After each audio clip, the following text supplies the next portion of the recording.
જય માતાજી, સ્વાગત છે તમારું આશાપુરા કિચનમાં।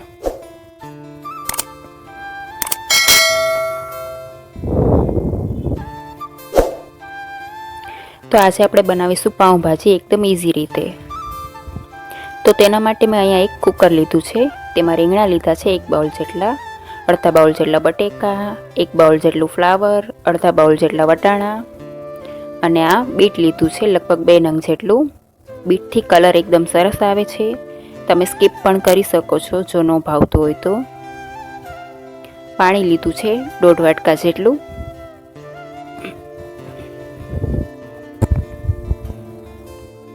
તેને આપણે સારી રીતે બાફી લઈશું।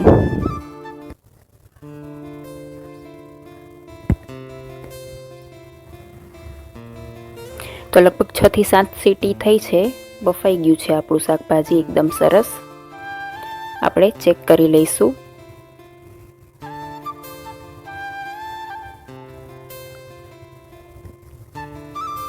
તો આપણું શાકભાજી એકદમ સરસ બફાઈ ગયું છે, તેને આપણે પાણીમાંથી કાઢી અને મેશ કરી લઈશું। તો અહીંયા મેં એક પેન લીધું છે, તેમાં આપણે ઓઇલ લેશું। લગભગ 3 મોટા ચમચા જેટલું ઓઇલ લીધું છે।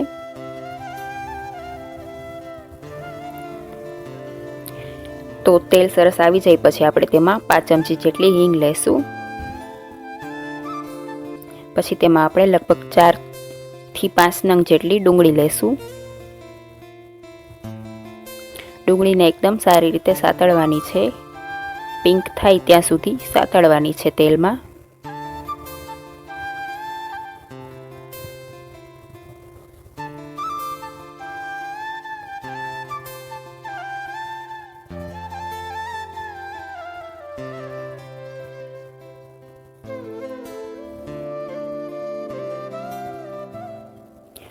તો ડુંગળી સરસ સતળાઈ ગઈ છે। હવે આપણે તેમાં ટમેટા લેશું, લગભગ 3 નંગ જેટલા ટમેટા લીધા છે ઝીણા સમારેલા। તેને પણ આપણે એકદમ સારી રીતે સાતળી લઈશું। તો ટમેટાને એકદમ સરસ સાતળવાના છે, ગ્રેવી જેવા થઈ જાય ત્યાં સુધી। મીઠું લીધું છે સ્વાદ અનુસાર, મીઠું અગાઉ લીધું છે કારણ કે ટમેટા સોફ્ટ થઈ જાય જલ્દી એટલા માટે। તો મિક્સ કરી લઈશું સારી રીતે।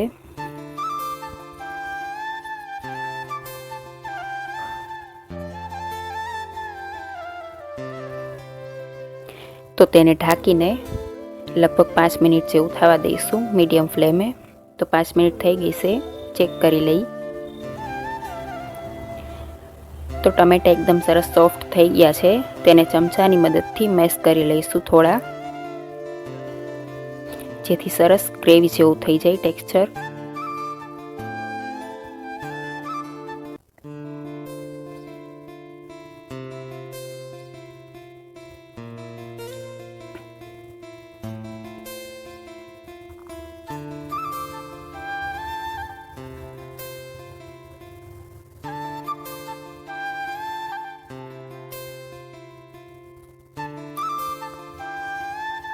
તો ફાસ્ટ ફ્લેમે થોડીક વાર રહેવા દેવાનું છે હજુ, જેથી પાણી અંદરથી બળી જાય।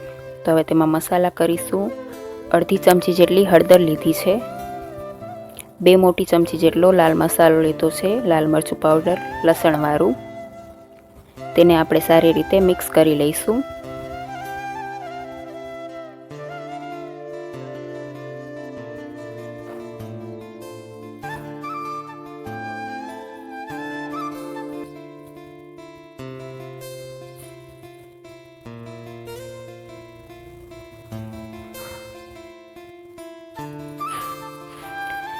તો આપણી ગ્રેવી સરસ થઈ ગઈ છે, આ રીતનું ટેક્સચર રાખવાનું છે। તો મસાલા સરસ મિક્સ થઈ ગયા છે અને ગ્રેવી પણ એકદમ સરસ તૈયાર થઈ ગઈ છે। તો તેલ સરસ છૂટું પડી ગયું છે। હવે આ સમયે આપણે શાકભાજી મેશ કરીને રાખ્યું છે તે એડ કરી દઈશું। તમે જોઈ શકો છો બીટના કારણે શાકભાજીનો કલર પણ સરસ લાલ આવ્યો છે।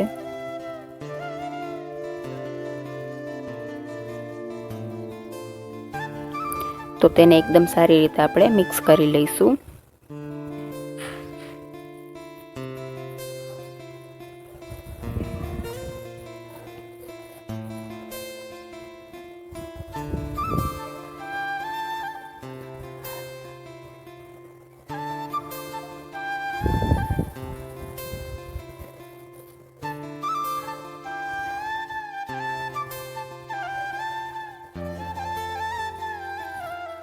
તો લગભગ 2 થી 3 મિનિટ જેવું આપણે તેને ચડવા દઈશું સારી રીતે।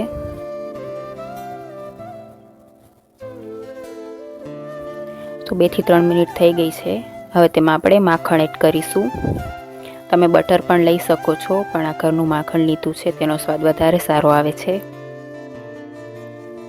લગભગ 2 ચમચી જેટલું માખણ લીધું છે।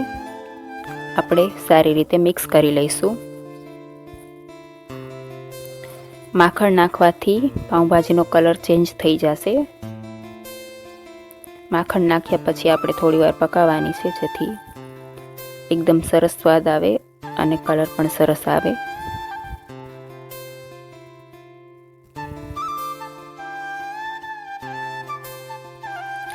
તો 1 ચમચી જેટલો પાઉંભાજી મસાલો લીધો છે, તે એડ કરી દઈશું। ઉપરથી જ નાખ્યો છે પાઉંભાજી મસાલો, ગ્રેવીમાં પણ એડ કરી શકાય। લીંબુ લીધું છે અડધું।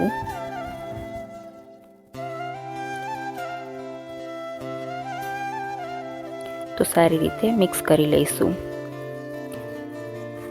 તો રેડી છે આપણી પાઉંભાજી, એકદમ સરસ। હવે તેને આપણે સાઈડમાં મૂકી દઈશું। તો અહીંયા મેં તવી લીધી છે, તેમાં માખણ લીધું છે।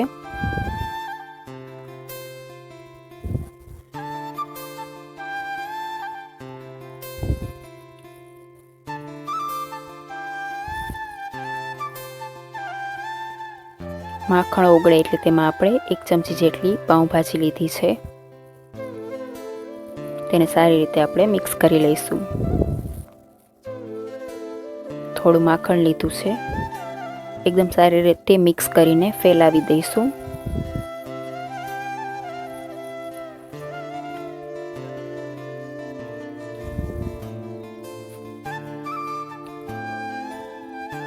તો આ પાઉં લીધા છે, વચ્ચેથી કટ કરી લીધા છે, તે મૂકી દઈશું। પાઉંને એકદમ સારી રીતે શેકી લઈશું। તો પાઉંને સારી રીતે શેકી લેવાના છે બંને તરફથી।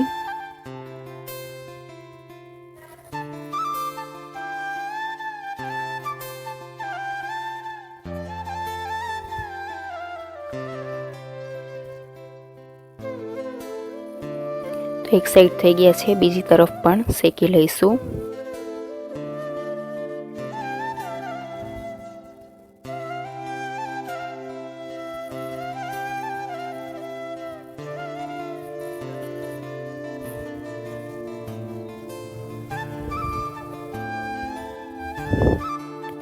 તો પાઉં આપણા રેડી છે। તો હવે પાઉં લઈ લેશું અને પાઉંભાજી સર્વ કરીશું।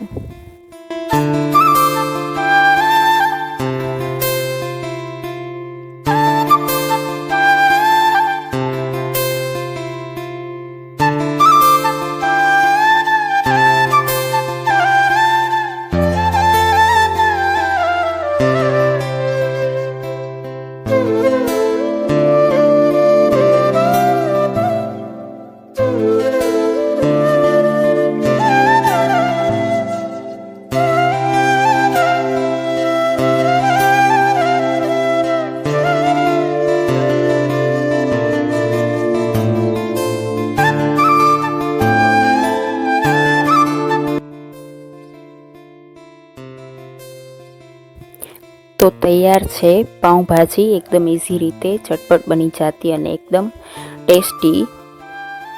જો તમને મારો વિડીયો ગમ્યો હોય તો મારા વિડીયોને લાઈક કરો, શેર કરો અને સબસ્ક્રાઈબ કરો આશાપુરા કિચનને।